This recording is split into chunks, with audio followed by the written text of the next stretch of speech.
ایک مسلمان بادشاہ کے دربار میں ایک مرتبہ ایک فنکار پیش ہوا۔ اس کا یہ فن تھا کہ وہ اس طرح سوئی گاڑ دیا کرتا تھا اور پھر دور سے ایک سوئی پھینک کر اس کے ناکے میں سے گزارتا تھا۔ اب یہ کتنا مشکل کام ہے، سوئی کا ناکا کتنا چھوٹا ہوتا ہے اور دور سے سوئی پھینک کے اس کے ناکے میں سے گزارنا بظاہر یہ ناممکن ہے، لیکن اس نے محنت کی تھی اور اس فن میں کمال حاصل کی۔ اس زمانے میں بادشاہوں کے درباروں میں مختلف صاحب فن لوگ پیش ہوتے تھے، اپنے فن کا مظاہرہ کرتے تھے، بادشاہ سے انعام لیتے تھے۔ اب اس کو پیش کیا گیا، اس نے اپنے فن کا مظاہرہ کیا، لوگ حیران ہو گئے۔ بادشاہ نے کہا کہ اس کو درے لگاؤ، اس کو کوڑے لگاؤ۔ کوڑے کھا کے اس نے پوچھا کہ مجھے کوڑے کیوں لگوائے گئے؟ میں نے تو اپنے فن کا مظاہرہ کیا۔ تو بادشاہ نے کہا اللہ نے تمہیں صلاحیت دی ہے، تم نے محنت کی اور تم نے صلاحیت کو ضائع کیوں کی؟ محنت کرنی ہی تھی تو درست راستے میں کرتے۔ یہ تم کیسا کام کر رہے ہو کہ نہ اس سے دنیا کو کوئی فائدہ ہے اور نہ تمہیں آخرت کو کوئی فائدہ ہے۔ تو محنت کرنی بھی ہے تو درست سمت بھی کرنی ہوگی، چاہے وہ عبادات کے میدان کی محنت ہو یا وہ دنیا کے میدان کی محنت ہو، درست سمت میں کرنی ہوگی، جیسے جناب رسول اللہ صلی اللہ علیہ وسلم نے ہمیں تعلیم دی۔ تو بہرحال اسلام انسان کو محنت کی طرف متوجہ کرتا ہے۔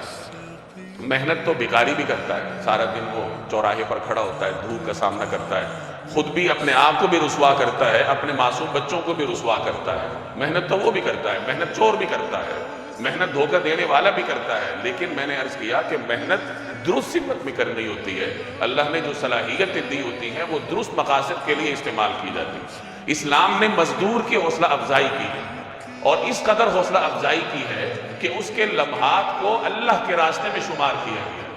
ایک روایت کا مفہوم ہے، جناب رسول اللہ صلی اللہ علیہ وسلم تشریف فرما تھے، صحابہ آپ کے ساتھ تھے، ایک جوان گزرا جو صحت مند لگ رہا تھا۔ تو کسی صحابی نے عرض کیا کہ کیا ہی اچھا ہوتا اگر یہ اللہ کے راستے میں ہوتا، یعنی یہ جہاد کرتا، عبادات کرتا، اللہ کے راستے میں ہوتا، اپنی توانائی وہاں استعمال کرتا۔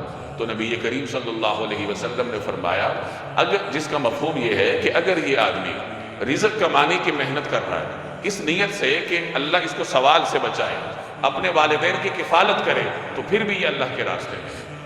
یہ اسلام نے محنت کرنے والے کو، رزق کے میدان میں محنت کرنے والے کو فضیلت عطا کی ہے کہ اگر کوئی آدمی دکان میں بیٹھتا ہے، ملازمت کرتا ہے، تجارت کرتا ہے اور اپنی نیت درست رکھتا ہے تو وہ اللہ کے راستے میں ہے۔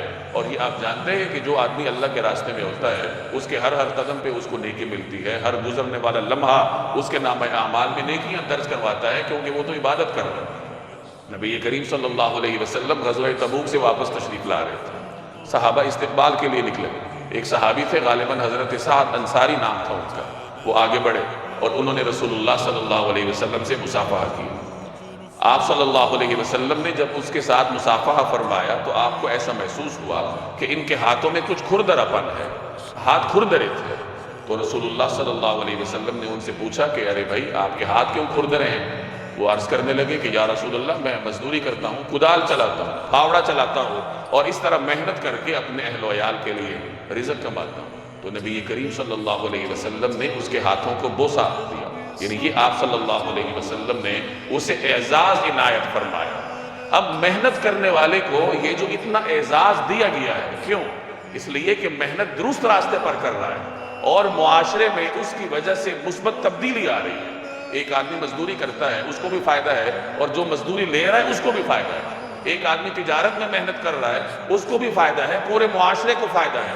لیکن ایک آدمی بھیک مانگنے میں محنت کرتا ہے وہ تو معاشرے پر بوجھ ہے، اس کا معاشرے کو کیا فائدہ ہے؟ اس لیے ایسی محنت جو غلط راستے پر ہو اور اس کی وجہ سے معاشرے میں کوئی درست تبدیلی نہ آئے، کوئی مثبت تبدیلی نہ آئے، ایسی محنت کی شریعت نے حوصلہ شکنی کی۔